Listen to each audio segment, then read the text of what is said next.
Hello friends, Namaste. This video is a travelogue, a visual presentation of a short journey I experienced. This tour was conducted by Global Travel and Tourism Agency in Batha, Riyadh. This is not a sponsored video. From here on, the narration will be in Malayalam. ഈ യാത്രാ വിവരണം 2 ഭാഗങ്ങളായിരിക്കും. യാത്ര ചെയ്യുന്നത് Saudi അറേബ്യയുടെ തലസ്ഥാനമായ റിയാദിലെ ബത്തയിൽ നിന്നാണ്. അവിടെ നിന്ന് ബസ് മാർഗം യാത്ര ചെയ്ത് സൗദിയുടെ പടിഞ്ഞാറൻ തീരത്തുള്ള ജിസാനിലേക്കും പിന്നീട് ചെങ്കടൽ മാർഗം കപ്പൽ യാത്ര ചെയ്ത് ഫർസാൻ ദ്വീപിലേക്കുമാണ് പോകാൻ ഉദ്ദേശിക്കുന്നത്. 3 ദിവസത്തെ യാത്രയ്ക്ക് ആവശ്യമായ സാധനങ്ങൾ പാക്ക് ചെയ്ത ബാഗുമായി ബത്തയിലാണ് ഞാനിപ്പോൾ നിൽക്കുന്നത്. ബത്തയുടെ ലാൻഡ്മാർക്കായ വാട്ടർ ടാങ്കാണ് ആ കാണുന്നത്. ഈ നീല ബസ്സിലാണ് തുടർന്നുള്ള യാത്ര. ബസ് ഓടിക്കുന്നത് ഈ ചേട്ടന്മാരാണ്, ആഷിക്കും അനിലും. ബസ്സിൽ ഗ്ലോബൽ ട്രാവൽസിൻ്റെ ബോർഡ് വെച്ചിട്ടുണ്ട്. എന്നോടൊപ്പം യാത്ര ചെയ്യുന്ന മറ്റ് യാത്രക്കാർക്കായിട്ട് വെയിറ്റ് ചെയ്യുകയാണ്. എല്ലാവരും എത്തുന്നതോടുകൂടി യാത്ര തുടങ്ങും. ഇപ്പോൾ സമയം 5 മണിയായി. എല്ലാവരും എത്തിയതോടെ ബസ് യാത്ര പുറപ്പെട്ടു. ഈ കാണുന്നത് ധീര മാർക്കറ്റാണ്. വസ്ത്രങ്ങൾ, ആഭരണങ്ങൾ, പാദരക്ഷകൾ എന്നിവയ്ക്ക് പ്രാധാന്യമുള്ള മാർക്കറ്റാണ്. ഈ കാണുന്നത് റിയാദിലെ പുരാതനവും പ്രാധാന്യവുമുള്ള ധീര മസ്ജിദാണ്. ഇവിടെയാണ് മരണശിക്ഷയ്ക്ക് വിധിക്കപ്പെട്ടവരുടെ ശിക്ഷ നടപ്പാക്കുന്നത്.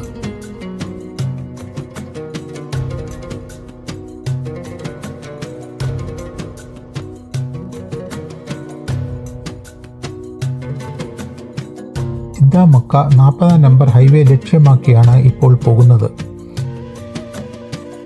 അതിലൂടെ ജിദ്ദ വഴി ചെങ്കടലിൻ്റെ അരികിലൂടെ 1250 കിലോമീറ്റർ മരുഭൂമി താണ്ടി യാത്ര ചെയ്തു വേണം ജിസാനിൽ എത്തുവാൻ. ആ കാണുന്നത് മുദീറിയത്തുൽ ദാഖിലിയ, മിനിസ്ട്രി ഓഫ് ഇൻറ്റീരിയർ ആണ്. ഇത് ഒലയായിൽ സ്ഥിതി ചെയ്യുന്ന ഫൈസലിയ ടവർ. തിരക്കേറിയ ട്രാഫിക് കാരണം ബസ് വളരെ മെല്ലെയാണ് പോകുന്നത്. ഈ തിരക്ക് കാണുന്നില്ലേ? ഇതിലൂടെ വേണം പോകുവാൻ. 1 മണിക്കൂറെങ്കിലും എടുക്കും സിറ്റി കടന്നുവിട്ടാൽ.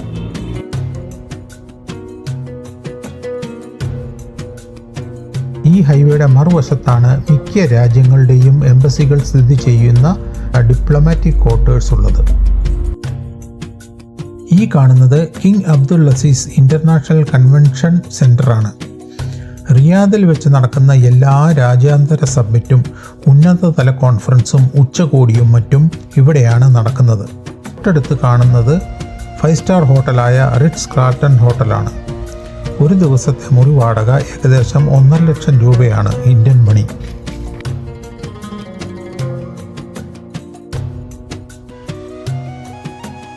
വാദി ഹനീഫ ഭാഗത്ത് വീണ്ടും ട്രാഫിക് തിരക്കിൽപ്പെട്ടു.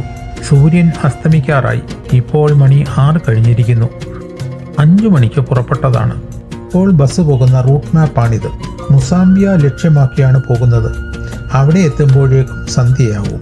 ഇനിയും കുവൈയാണ് ലക്ഷ്യം. മക്ക ഹൈവേ 40ലൂടെയാണ് യാത്ര. ഇതിലൂടെ 120 കിലോമീറ്റർ സ്പീഡിൽ പോകാം. റിയാദിൽ നിന്നിപ്പോൾ ഏകദേശം 80 കിലോമീറ്റർ പിന്നിട്ടിരിക്കുന്നു. കുവൈയിലേക്കുള്ള ദൂരം ഇവിടെ നിന്ന് 180 കിലോമീറ്റർ ആണ്. പകൽ കാഴ്ചകൾ പോലെ തന്നെ മനോഹരമാണ് പുറത്തുള്ള രാത്രി കാഴ്ചകൾ. പലതരം തെരുവ് വിളക്കുകളും വൈദ്യുതാലങ്കാരമായ കെട്ടിടങ്ങളും മറ്റും കണ്ട് യാത്ര തുടർന്നു. പിൻ സീറ്റിൽ കലാപരിപാടികൾ നടക്കുന്നുണ്ട്. മിമിക്രിയും സംഘഗാനവും മറ്റുമായി സഹയാത്രികർ ആഘോഷിക്കുകയാണ്. കൂടുതൽ പേരും ഫാമിലിയാണ്, കുട്ടികളും ഉണ്ട്.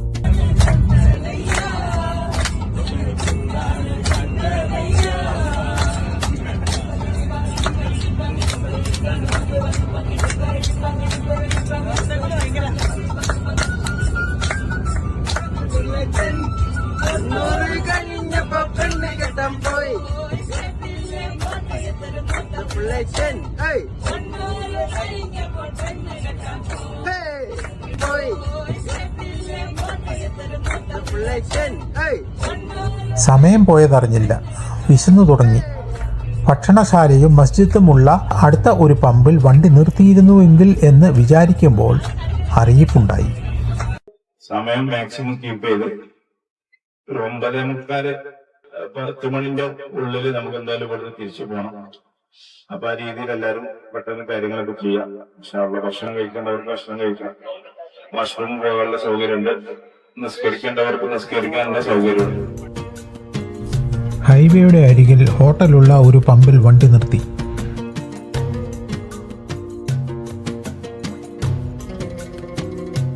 നാലഞ്ച് മണിക്കൂർ വണ്ടിയിൽ തുടർച്ചയായി ഇരുന്നതിൻ്റെ ശേഷം പുറത്തിറങ്ങി നടുവ് നൂർക്കുമ്പോൾ ഒരാശ്വാസം.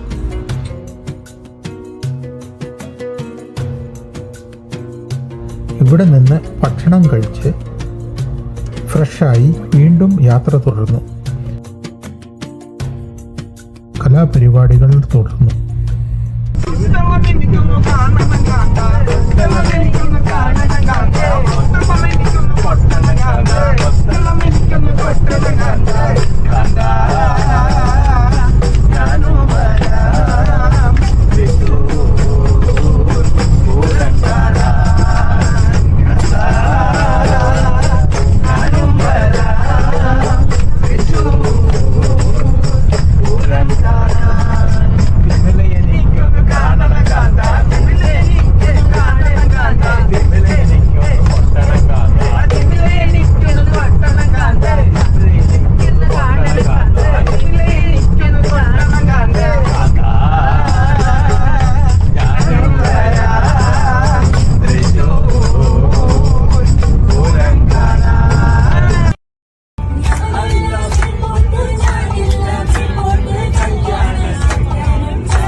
യാത്രക്കിടയിൽ എപ്പോഴോ ഉറങ്ങിപ്പോയി.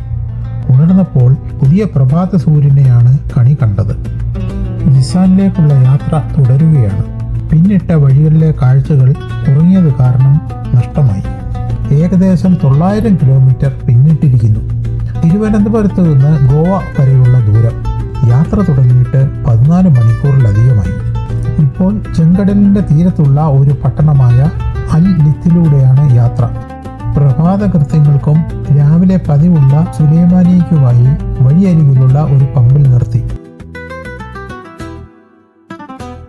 ഉദിച്ചു വരുന്ന സൂര്യപ്രകാശത്തിൽ ചക്രവാളത്തിലെ കുങ്കുമ നിറം പ്രകൃതിയെ അതിമനോഹരമാക്കി. എല്ലാം ക്യാമറയിൽ പകർത്തി.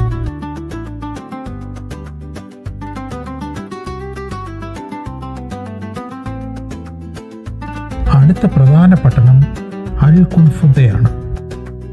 കടലിനോട് ചേർന്നുള്ള ഒരു പുരാതന നഗരം. അല്ലിത്തിൽ നിന്ന് 180 കിലോമീറ്റർ ദൂരമുണ്ട്. ഏതൊക്കെയോ ഗ്രാമങ്ങളും പട്ടണങ്ങളും കടന്നുപോയി. വലതുവശത്ത് കടലും ഇടതുവശത്ത് മലനിരകളുമാണ്. ഇടയിലുള്ള സമനിലത്തിലൂടെയാണ് ഹൈവേ പോകുന്നത്.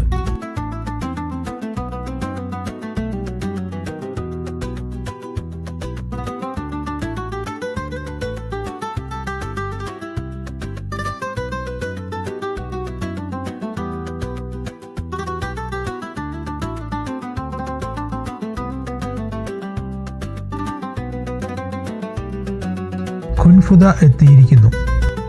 പട്ടണ കവാടം ആണിത്. ഇവിടം കഴിഞ്ഞപ്പോൾ ഭൂപ്രകൃതി മാറി. വഴിയരികിൽ ചെടികളും മരങ്ങളും പച്ചപ്പും കണ്ടു തുടങ്ങി.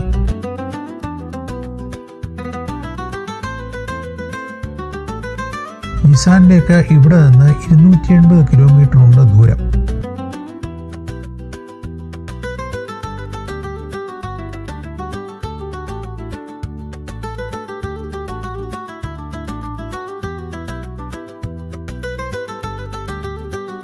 ആഷിഖാണ് ഇപ്പോൾ വണ്ടി ഓടിക്കുന്നത്.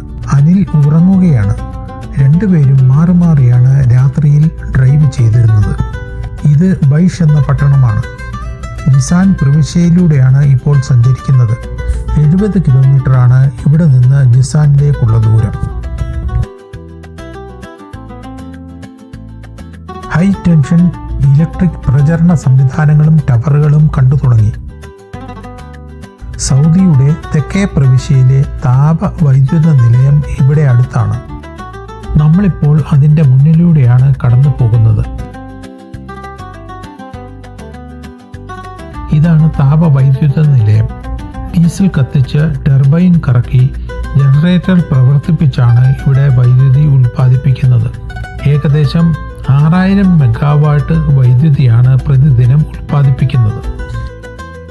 ഈ കാണുന്നത് ഡീസാലിനേഷൻ പ്ലാന്റ് ആണ്. കടൽ വെള്ളം തിളപ്പിച്ച് വറ്റിച്ച് നീരാവിയാക്കി തണുപ്പിച്ച് ശുദ്ധജലം ഉണ്ടാക്കുന്ന പ്ലാന്റ്. പ്രതിദിനം 60,000 ക്യൂബിക് മെട്രിക് വെള്ളമാണ് ഇവിടെ ശുദ്ധീകരിക്കുന്നത്. സൗദിയുടെ ലാൻഡ്സ്കേപ്പ് വൈകൃതം നിറഞ്ഞതാണ്. ഇടയ്ക്ക് മണലാരുണ്യം, പിന്നെ മലനിരകൾ, പിന്നെ കുറേ ഇടം പച്ചപ്പ് നിറഞ്ഞ സ്ഥലം, ഇടയ്ക്കിടയ്ക്ക് പനത്തോട്ടങ്ങൾ. കൂടുതലും വിജനമായ സ്ഥലങ്ങളാണ്. കാഴ്ചകൾ കണ്ടിരിക്കുമ്പോൾ വിശപ്പ് മറന്നു. മണി 9 പ്രഭാത ഭക്ഷണം കഴിച്ചിട്ടില്ല. ഒരു മലയാളി ഹോട്ടൽ കണ്ടപ്പോൾ കയറി.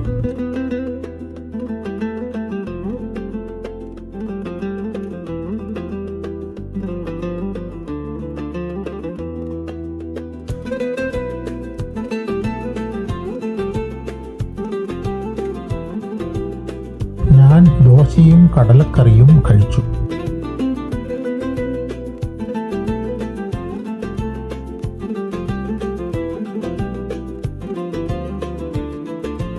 നല്ല ഭക്ഷണമായിരുന്നു. വീണ്ടും യാത്ര തുടർന്നു. ഇപ്പോൾ ചെങ്കടൽ തീരത്തൂടാണ് പോകുന്നത്. ഖുറാനിലും ബൈബിളിലും തോറയിലുമെല്ലാം പരാമർശിച്ചിട്ടുള്ളതായ അനേകായിരം ചരിത്ര സംഭവങ്ങൾക്ക് സാക്ഷിയായ ചെങ്കടൽ. ഈ കടലിന്റെ വെള്ളം നല്ല കടുത്ത നീല നിറമാണ്. ചുവന്ന കടൽ എന്ന് പേര് വന്നതിന് പല ഐതിഹ്യങ്ങളും കഥകളും ഉണ്ട്. ഇപ്പോൾ സൂക്ഷിച്ചു നോക്കിയാൽ വിദൂരതയിൽ ചിലയിടങ്ങളിൽ ചുമപ്പ് കലർന്ന വയലറ്റ് വെള്ളമുള്ള ഭാഗങ്ങൾ കാണാം. ഒരു പ്രത്യേക തരം ആൽഗെ പുറപ്പെടുവിക്കുന്ന അമ്ലത്തിന്റെ സാന്നിധ്യമാണ് ചുമപ്പ് നിറത്തിന് കാരണം എന്നതാണ് ശാസ്ത്രീയ വശം. ഇപ്പോൾ ബസ് ഓടിക്കുന്നത് അനിലാണ്.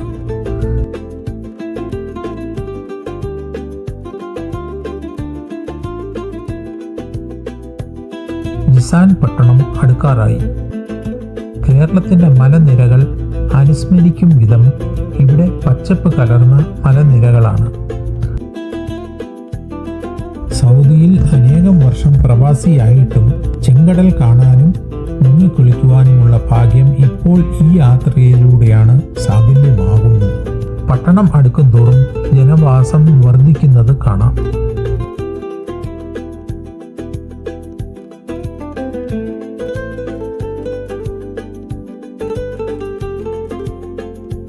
അങ്ങനെ സൗദി അറേബ്യയുടെ കിഴക്ക് നിന്ന് പടിഞ്ഞാറോട്ട് മരുഭൂമിയിലൂടെ യാത്ര ചെയ്ത് റിയാദിൽ നിന്ന് ജിസാനിലെത്തി. ഇപ്പോൾ സമയം 2 മണിയായി.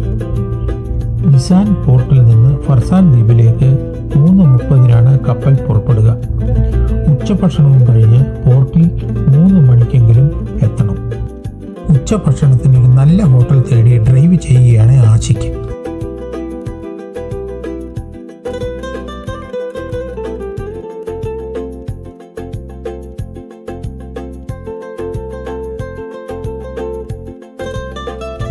ഒരു മലയാളി ഹോട്ടലിന് മുമ്പിൽ വണ്ടി നിർത്തി. ഇവിടെ നിന്ന് പെട്ടെന്ന് ഭക്ഷണം കഴിച്ച് പോർട്ടിലേക്ക് യാത്ര തുടർന്നു. നമ്മുടെ ടിക്കറ്റുകൾ നമ്മുടെ കയ്യിൽ റെഡിയാണ്.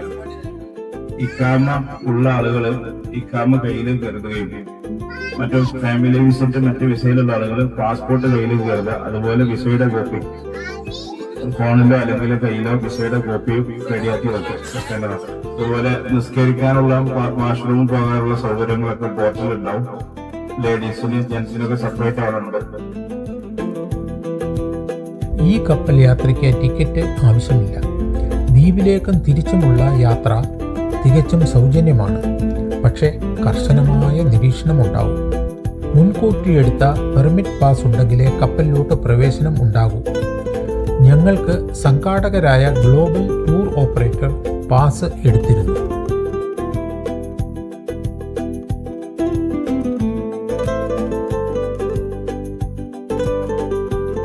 പോർട്ടിൽ ബസ് പ്രവേശിച്ച ഉടനെ ഒരു സെക്യൂരിറ്റി ഓഫീസർ വന്ന് കാര്യങ്ങൾ അന്വേഷിച്ചു.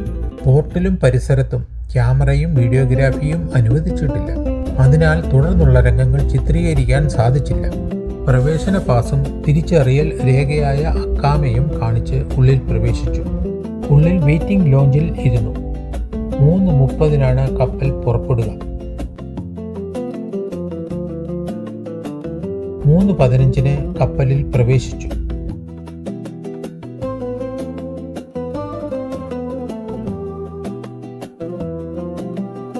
മുൻപോട്ട് നടന്നു. സൈഡ് സീറ്റ് കരസ്ഥമാക്കി ഇരിപ്പുറപ്പിച്ചു. ജനലിലൂടെ പുറത്തെ കാഴ്ചകൾ നോക്കി. ജനലിലെ ഗ്ലാസ് പുകഞ്ഞിരുന്നത് കാരണം കാഴ്ചകൾ മങ്ങിയാണ് കാണുന്നത്. 45 കിലോമീറ്റർ ഉണ്ട് ഇവിടെ നിന്ന് ദ്വീപിലേക്ക്. അവിടെ എത്താൻ 1.5 മണിക്കൂർ എടുക്കും. ഇന്ന് നല്ല കാലാവസ്ഥയാണ്. കാലാവസ്ഥ പ്രതികൂലമാകുന്ന സന്ദർഭങ്ങളിൽ കപ്പൽ യാത്ര നിരോധിക്കാറുണ്ട്. കപ്പൽ 3:30 തന്നെ പുറപ്പെട്ടു.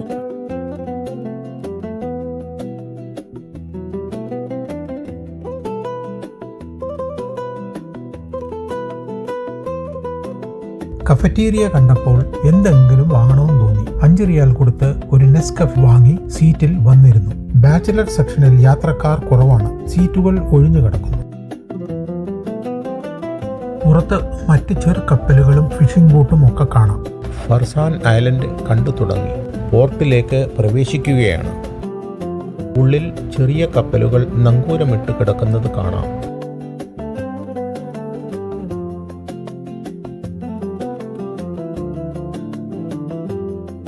ഇവിടെ വീഡിയോ ചിത്രീകരിക്കുന്നതിന് കർശനമായ വിലക്കില്ല എന്ന വിശ്വാസത്തോടെ ഞാൻ ചിത്രീകരണം തുടർന്നു. യാത്രക്കാരിൽ ടൂറിസ്റ്റുകളാണ് കൂടുതലും. ദ്വീപവാസികളും കൂട്ടത്തിലുണ്ട്. യാത്രക്കാർക്കായി മുകൾ തട്ടിലും താഴെ ഡെക്കിൽ വാഹനങ്ങൾക്കായിട്ടുമാണ് സജ്ജീകരിച്ചിരിക്കുന്നത്. വാഹനവുമായി ദ്വീപിലേക്ക് പോകുന്നവർ പ്രത്യേക റിസർവേഷനും പാസും മുൻകൂട്ടി എടുക്കേണ്ടി വരും. പ്രവേശനം സൗജന്യമാണ്. ഇതിന് ഷിപ്പ് എന്നാണ് പറയുന്നതെങ്കിലും നമ്മുടെ നാട്ടിലെ ജങ്കാറിനോട് സാമ്യമുണ്ട്. വലുതാണ് എന്ന് മാത്രം.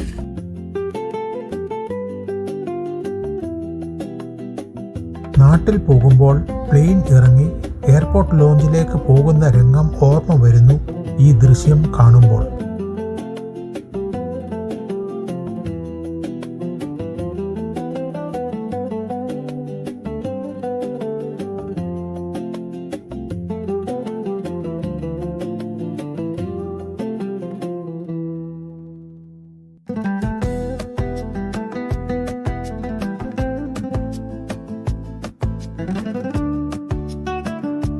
ഷിപ്പിന്റെ ഡോക്കിൽ നിന്ന് പോർട്ടിലെ ലോഞ്ചിലൂടെ പ്രവേശിച്ച് പുറത്തിറങ്ങി.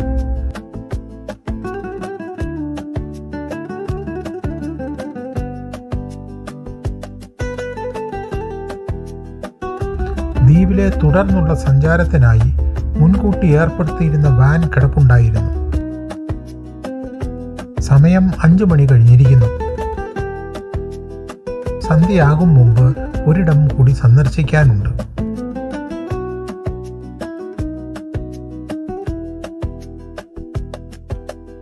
ഫർസാൻ ദ്വീപിലെ പ്രധാന കാഴ്ചയും ടൂറിസ്റ്റ് അട്രാക്ഷനുമായ അൽ ഖസാൻ ഹെറിറ്റേജ് വില്ലേജിലേക്കാണ് ഇപ്പോൾ പോകുന്നത്. പോർട്ടിൽ നിന്ന് 5 കിലോമീറ്റർ ദൂരം മാത്രമേ ഉള്ളൂ.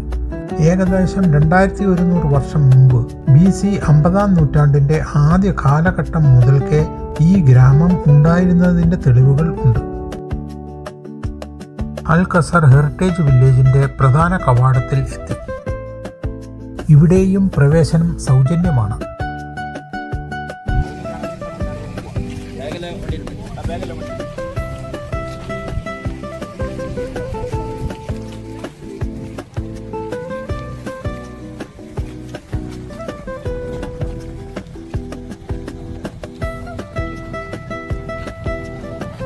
സൂര്യൻ അസ്തമിക്കുവാൻ ഏകദേശം 1 മണിക്കൂർ മാത്രം. അതിനു മുമ്പ് കണ്ടു മടങ്ങണം.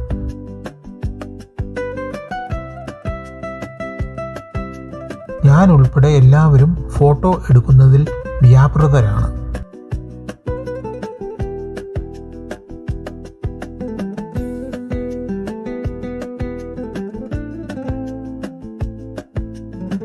ദ്വീപിൽ നിന്ന് തന്നെ ലഭ്യമായ കല്ലുകളും പനയുടെ ഇലയും തടിയും മണ്ണും ഒക്കെ കൊണ്ടാണ് ഈ ഗ്രാമത്തിലെ വീടുകൾ നിർമ്മിച്ചിരിക്കുന്നത്. പിന്നീട് ഓരോ കാലഘട്ടത്തിലും അത് പുതുക്കിയിട്ടുണ്ടാവും. ഇപ്പോൾ സിമന്റ് കൊണ്ടാണ് റിനോവേറ്റ് ചെയ്തിട്ടുള്ളത്. എന്നാൽ അതിൻ്റെ പഴക്കവും പുരാതന സ്റ്റൈലും നിലനിർത്തിയിട്ടുണ്ട്. 5 തെരുവുകളിലായി 400ഓളം വീടുകൾ ഉണ്ടായിരുന്നു എന്നാണ് ചരിത്രം. ഇന്നിപ്പോൾ ഭിത്തിയോടുകൂടി അവശേഷിക്കുന്നത് 100 150 എണ്ണം മാത്രം.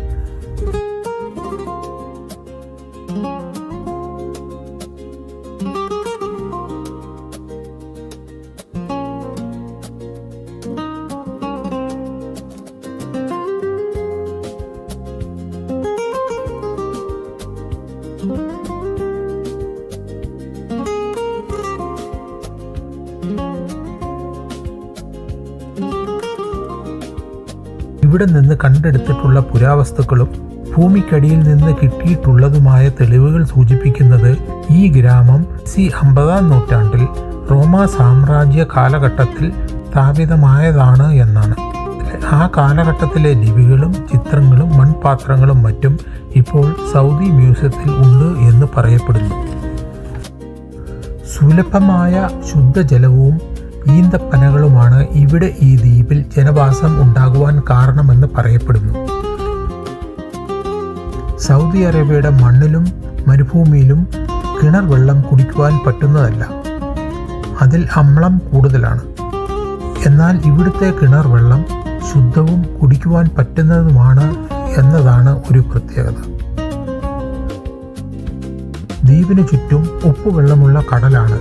എന്നാൽ ദ്വീപിൽ കിണർ കുഴിച്ചാൽ കിട്ടുന്നത് ശുദ്ധമായ ജലമാണ്. ടൂറിസ്റ്റുകളെ ആകർഷിക്കുവാൻ കൃത്രിമമായി ഇവിടെ പല നിർമ്മിതികളും ചെയ്തിട്ടുണ്ട്. ഈ കാണുന്ന റാന്തൽ വിളക്കും അതിൻ്റെ തൂണും മുമ്പ് കണ്ട കിണറും കുടയും ഇരിപ്പിടങ്ങളും എല്ലാം കോൺക്രീറ്റിലാണ് നിർമ്മിച്ചിരിക്കുന്നത്.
ഈ ബെഞ്ചും കോൺക്രീറ്റ് ആണ്.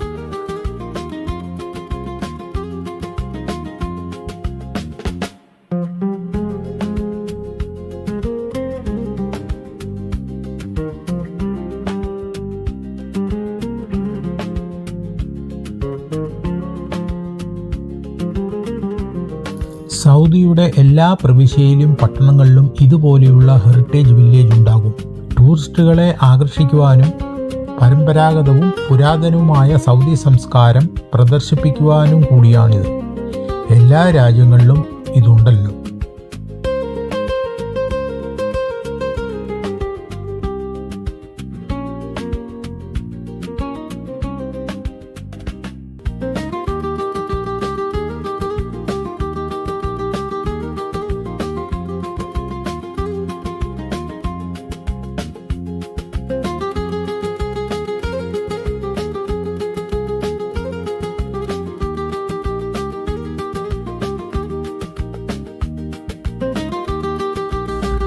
ഒരു മണിക്കൂർ കൊണ്ട് എല്ലാം ചുറ്റിക്കണ്ടു.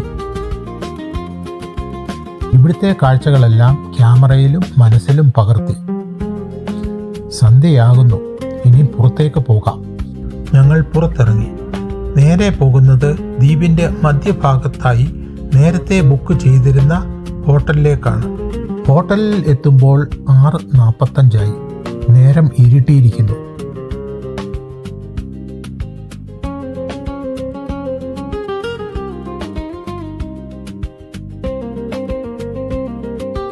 റൂം ചെക്ക് ഇൻ ചെയ്ത് ഉള്ളിലേക്ക് കടന്നു.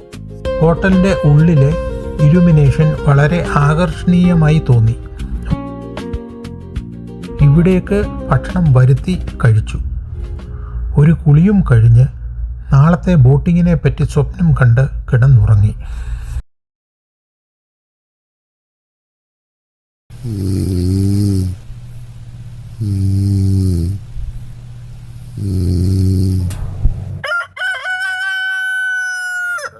റിയാദിൽ നിന്ന് പുറപ്പെട്ട് 3-ാം ദിവസം രാവിലെ ഉണർന്ന് പ്രഭാത കൃത്യങ്ങൾ കഴിഞ്ഞ് റൂമിൽ നിന്ന് ഇറങ്ങി.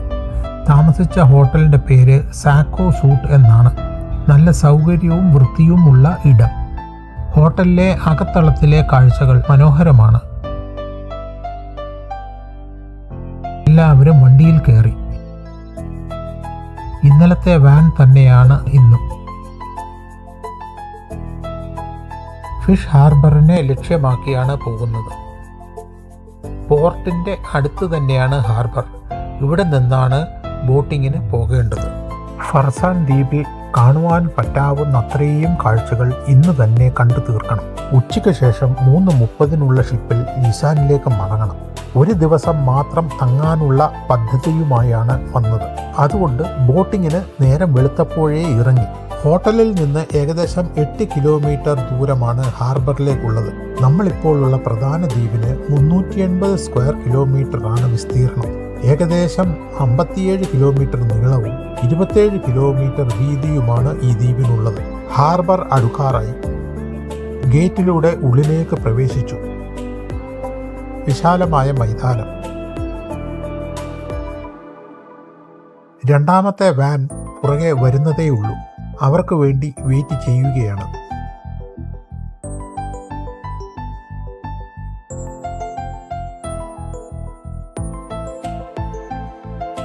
ഹാർബർ നിറയെ മത്സ്യബന്ധന ബോട്ടുകളാണ്.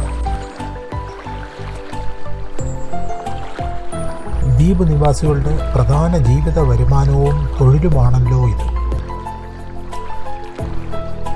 ചായ കുടിച്ച് ബോട്ടിൽ ഇരിക്കുന്ന ഒരു വൃദ്ധനെ കണ്ടു. അയാളോട് കുശലം പറഞ്ഞു. രാത്രി കടലിൽ പോയി വന്നതാണെന്നും രാവിലെ അയാളുടെ ഭാര്യ ചായ വീട്ടിൽ നിന്ന് കൊണ്ടുവന്ന് കൊടുത്തതാണ് എന്നും പറഞ്ഞു. മറ്റൊരു ബോട്ടിൽ 2 പേർ വല വൃത്തിയാക്കുന്നത് കാണാമായിരുന്നു. നല്ല തെളിഞ്ഞ കാലാവസ്ഥ.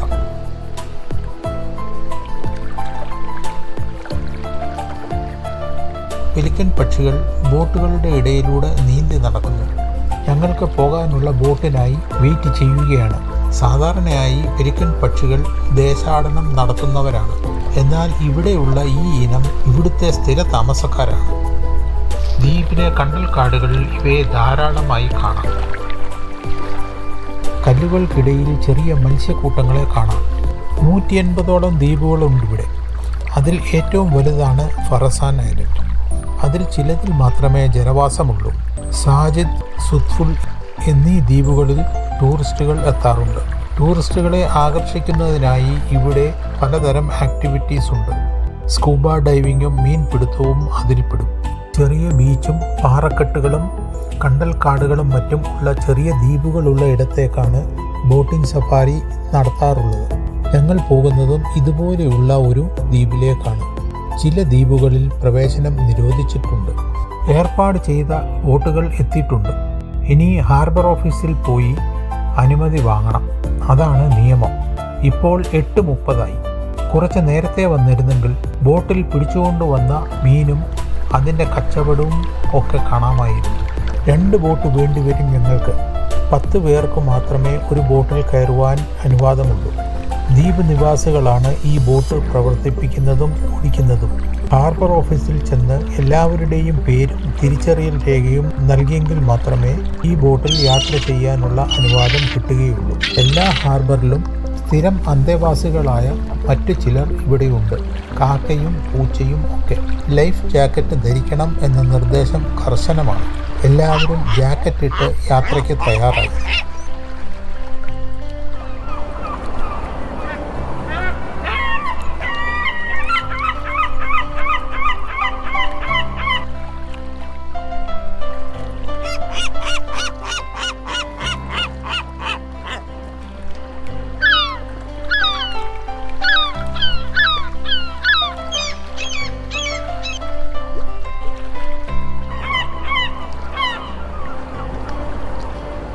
ഇപ്പോൾ കണ്ട പക്ഷി ദ്വീപിൽ മാത്രം കാണുന്ന സ്കൂട്ടി ഫാൽക്കൺ എന്നറിയപ്പെടുന്ന ഒരു തരം പരുന്താണ്.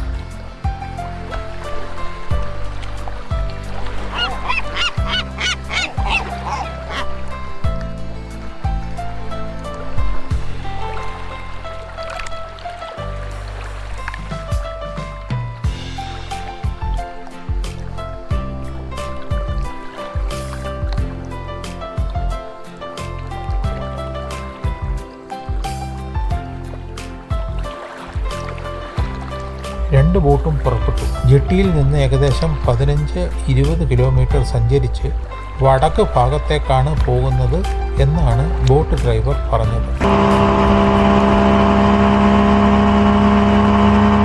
റെഡ് സീയിലൂടെയാണ് നമ്മൾ ഇപ്പോൾ ബോട്ടിൽ പോകുന്നത് എന്നോർക്കുമ്പോൾ ഒരു പ്രത്യേക അനുഭൂതി തോന്നുന്നു. ചരിത്ര പ്രാധാന്യമുള്ള ഇടമായതുകൊണ്ടാവാം. ചെങ്കടലിൻ്റെ വലത്തുഭാഗത്ത് സൗദി അറേബ്യയാണ് അതിർ പങ്കിടുന്നത്. ഇടതുവശത്ത് ഈജിപ്റ്റ്, സുഡാൻ, ഇറിട്രിയ എന്നീ 3 രാജ്യങ്ങളാണ്.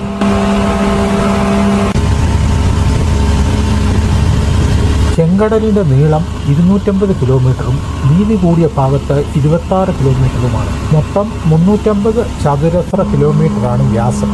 ഏറ്റവും കൂടിയ ആഴം 3 കിലോമീറ്ററുമാണ്.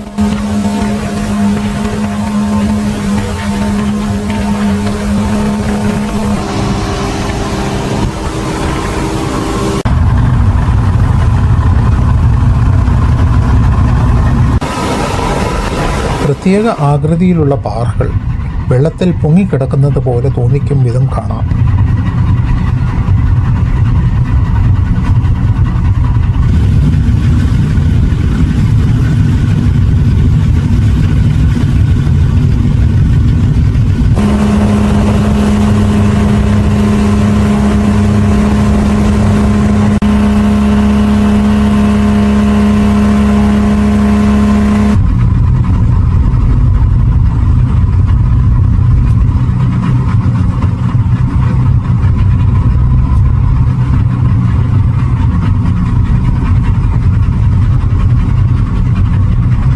ചിലർ ഫോട്ടോകൾ എടുത്തും ചിലർ കാഴ്ചകൾ കണ്ടും കുട്ടികൾ വെള്ളത്തിൽ കൈയിട്ടും ബോട്ടിലുള്ള ഊഞ്ഞാൽ ആടിയും ഒക്കെ ഈ യാത്ര ആസ്വദിക്കുന്നുണ്ട്. ഒരു ബോട്ടിലെ ഡ്രൈവർ ആവശ്യമുള്ളവർക്ക് ബോട്ട് ഓടിക്കുവാനുള്ള സൗകര്യവും ചെയ്തു കൊടുത്തു.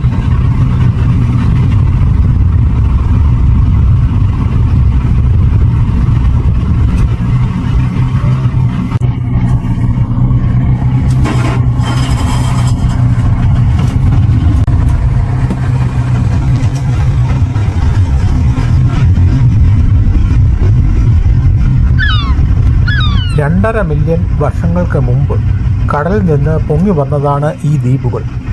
അതിൻ്റെ തെളിവുകൾ ഈ പാറയിലും അതിലെ ഫോസിലുകളും പാറയുടെ ഉപ്പ് രസം ഉള്ള ഘടനയും ഒക്കെയാണ്.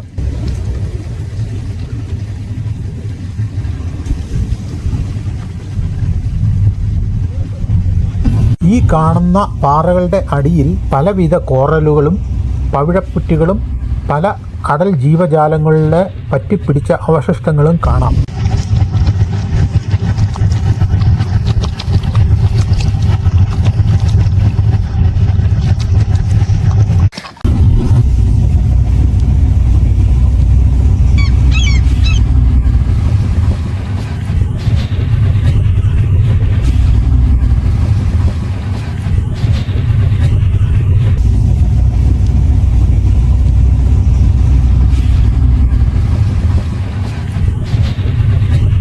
ഇവിടെ ആഴം തീരെ കുറവാണ്.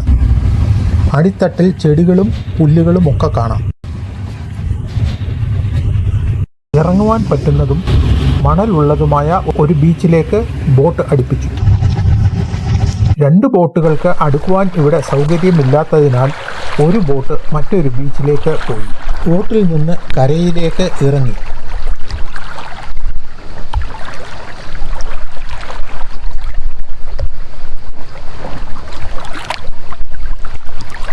നല്ല വെളുത്തതും മൃദുലവുമായ മണൽ. ഇത്രയും സോഫ്റ്റായ മണൽ നമ്മുടെ നാട്ടിലെ ഒരു കടൽ തീരത്തും കണ്ടിട്ടില്ല. പാറകളിൽ പലതരം ഉണങ്ങിയ പായലും പുറ്റുകളും പല ജീവികളുടെ തോടുകളും പറ്റിപ്പിടിച്ചിരിക്കുന്നു. ഇവിടെയുള്ള പാറകളുടെ ഘടനയും രൂപവും പ്രത്യേകതയുള്ളതാണ്. ആഴക്കടലിൻ്റെ അടിയിലാണ് ഇതുപോലുള്ള പാറകൾ കാണുക.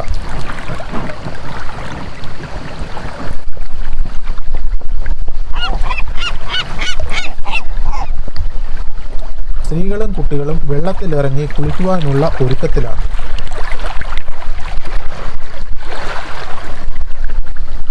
ഞങ്ങളുടെ കൂടുണ്ടായിരുന്ന മറ്റേ ബോട്ട് മറ്റൊരു ബീച്ചിലേക്ക് പോകുന്നത് അങ്ങ് ദൂരെ കാണാം.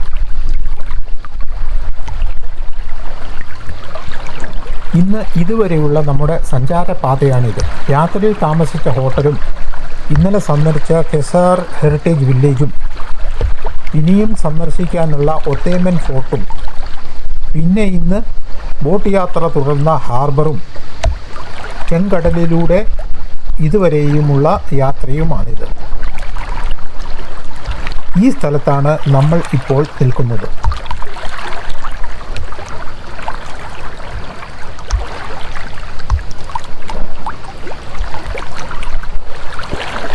എല്ലാവരും വെള്ളത്തിൽ ഇറങ്ങിയപ്പോൾ ഞാൻ ഈ തുരുത്തിൻ്റെ മുകളിലേക്ക് പോയി എക്സ്പ്ലോർ ചെയ്യാമെന്ന് വിചാരിച്ചു. ഇവിടുത്തെ പാറകളാണ് എന്നെ ആകർഷിച്ചത്. നിറയെ കുഴികളുള്ള പാറകൾ. പാറയുടെ ഒരു ചെറിയ ഭാഗം അടർത്തിയെടുത്ത് കടിച്ചു പൊടിയുന്നുണ്ട്. കടുപ്പമില്ല, പക്ഷേ ഭയങ്കര ഉപ്പാണ്. പാറയുടെ മുകളിലൂടെ നടന്നു.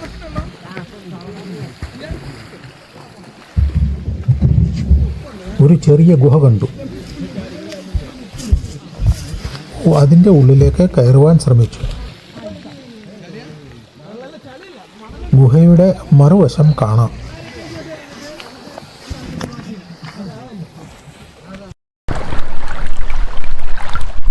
തിരിച്ച് ബീച്ചിൽ ഇറങ്ങി.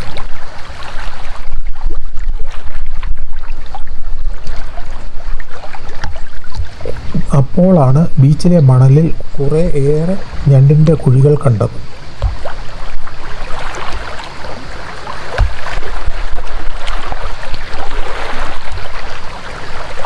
കുറച്ചു കഴിഞ്ഞപ്പോൾ ഇറങ്ങി വന്ന ഒരു ഞണ്ടിനെ ഞാൻ പിന്തുടർന്നു. ഈ ദ്വീപിൽ കാണുന്ന പുല്ലിൻ്റെ ഇളം പച്ചയും ഇവിടുത്തെ മണ്ണിൻ്റെ നിറമായ ഇളം തവിട്ടും കൂടി കലർന്ന ഒരു കളറാണ് ഈ ഞണ്ടിന്. ഗോസ്റ്റ് ക്രാബ് എന്നാണ് ഇവ അറിയപ്പെടുന്നത്. ഇവയെ വേട്ടയാടുന്ന പക്ഷികളുടെ കണ്ണിൽപ്പെടാതെ ഈ പുല്ലിൻ്റെയും ചെടികളുടെയും മറവിൽ ഒളിഞ്ഞിരിക്കുവാൻ പ്രകൃതി കനിഞ്ഞു നൽകിയ അനുഗ്രഹം.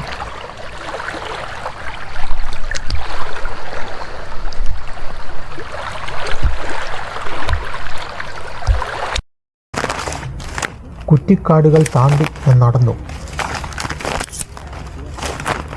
പോകും വഴി മറ്റ് ഇഴജന്തുക്കളോ പ്രാണികളോ ജീവജാലങ്ങളോ ഉണ്ടോ എന്ന് നോക്കി നടന്നു.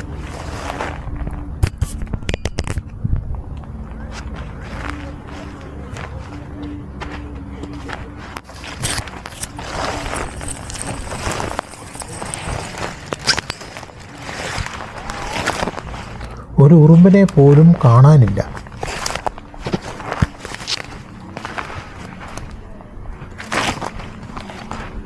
നടന്ന് മറുഭാഗത്തെത്തി.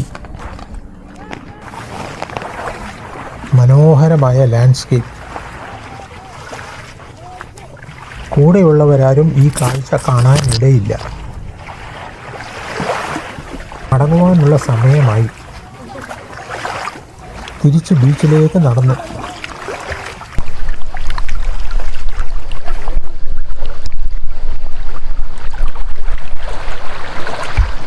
കുട്ടികൾ അപ്പോഴും വെള്ളത്തിൽ നീരാടുകയാണ്.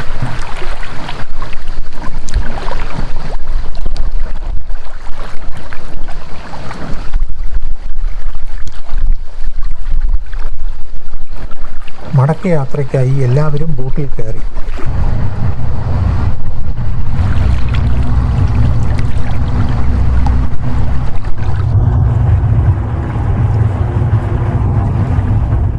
വന്ന അതേ പാതയിലൂടെ അതേ കാഴ്ചകളും കണ്ടാണ് മടങ്ങുക. തൊട്ടടുത്ത് കണ്ടൽക്കാടുകൾ ഉണ്ടായിരുന്നു. സാധാരണ ടൂറിസ്റ്റുകൾ അവിടേക്ക് പോകാറുണ്ട്. പക്ഷേ ഇന്ന് വേലിയിറക്കമായതിനാൽ ബോട്ട് അവിടെ അടുപ്പിക്കുവാൻ പറ്റില്ല എന്ന് ബോട്ട് ഡ്രൈവർ പറഞ്ഞിരുന്നു.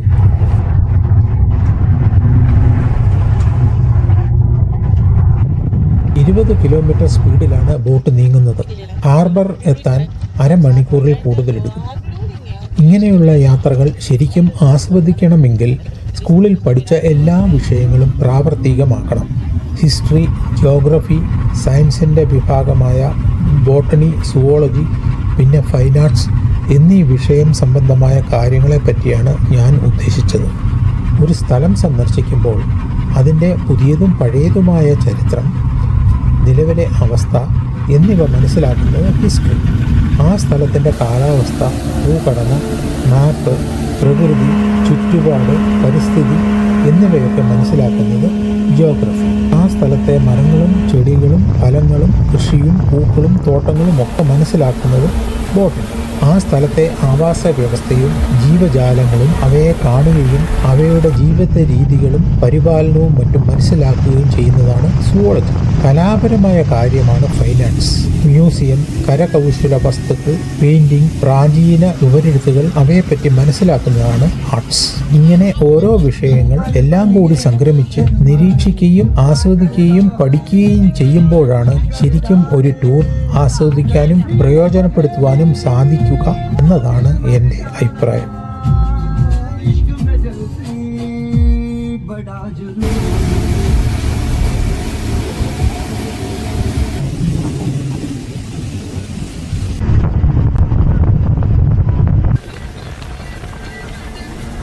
അങ്ങനെ തിരിച്ച് ഹാർബറിലെത്തി.